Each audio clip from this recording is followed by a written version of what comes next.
आज की इस वीडियो में आप जानेंगे लाखों साल पहले मानव अस्तित्व की शुरुआत कैसे हुई। इसके अलावा आगे भी जानेंगे इन सबसे पहले अफ्रीका मानव प्राणी की उत्पत्ति कैसे हुई थी और पुरातत्व वैज्ञानिकों ने इतिहास के इन प्रारंभिक चरणों के बारे में हड्डियों और पत्थरों के औजारों के अवशेषों की सहायता से कैसे अध्ययन किया होगा।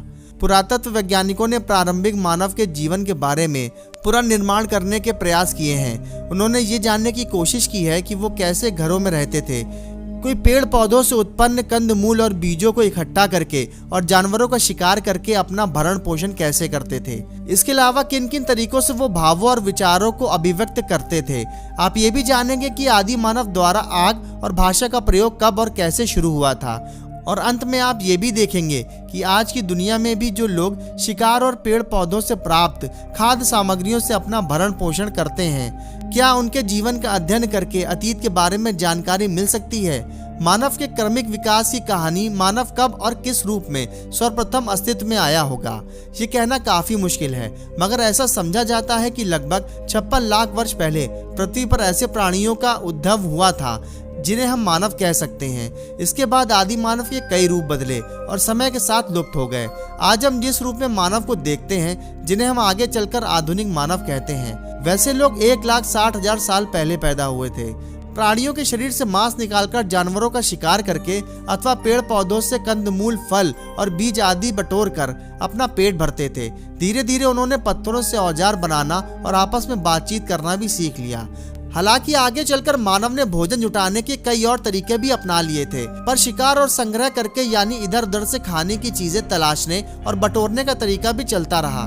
आज भी दुनिया के कुछ भागों में ऐसे शिकारी संग्राहक यानी हंटर गैदरर सोसाइटी है जो शिकार और संग्रहण से अपने भोजन की व्यवस्था करते हैं। इसलिए विशेषज्ञों को लगता है कि आज के इन शिकारी संग्राहक लोगों की जीवन शैली का अध्ययन करके हमें अतीत के बारे में कुछ जानकारी मिल सकती है। आज हमें आदि मानव की इतिहास की जानकारी मानव के जीवाश्म यानी फॉसिल्स और पत्थरों के औजारों और पत्थरों की चित्रकारी की खोजों से मिलती है। इनमें से प्रत्येक खोज का अपना एक इतिहास है।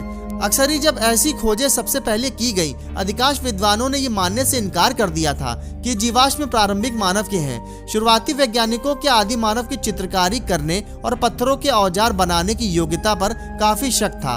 एक अरसे के बाद ही इन वैज्ञानिकों ने जीवाश्म औजारों और चित्रकारी के महत्व को स्वीकार कर लिया था। मानव का विकास क्रमिक रूप से हुआ था। इस बात का साक्ष्य हमें मानव की उन प्रजातियों यानी स्पीशीज के जीवाश्म से मिलता है जो अब लुप्त हो चुकी हैं। उनकी कुछ विशेषताओं के आधार पर मानव को विभिन्न प्रजातियों में बांटा गया है। जीवाश्म के समय का निर्धारण प्रत्येक रूप सैनिक विश्लेषण द्वारा अथवा उन परतों या तलचट्टों के काल प्रत्येक रूप से निर्धारण करके किया जाता है। जब एक बार जीवाश्म की तिथियां निकाल कर पता चल जाता है, तब मानव विकास का क्रम निर्धारण करना कठिन नहीं रहता। लगभग 200 वर्ष पहले सर्वप्रथम जब ऐसी खोज की गई, तब अनेक विद्वान मानने को तैयार नहीं थे कि खुदाई में मिले जीवाश्म और पत्थर के औजार तथा चित्रकारियों जैसे अन्य चीजें वास्तव में मनुष्य के आदिकालीन रूप से संबंध रखती थी। दोस्तों, वीडियो आपको कैसी लगी हमें कमेंट बॉक्स में जरूर बताइएगा। वीडियो देखने के लिए आपका बहुत बहुत धन्यवाद।